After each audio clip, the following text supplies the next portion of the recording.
I'm Travis, and I'm the tire and auto repair expert from Oshkosh, Wisconsin.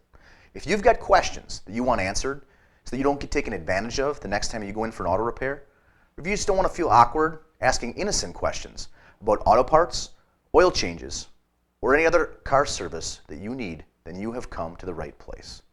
One of the questions I often get asked is this: does the type of oil used affect a vehicle's fuel mileage? The answer, yes. Why? Because using the incorrect oil weight can translate into less than optimal engine performance.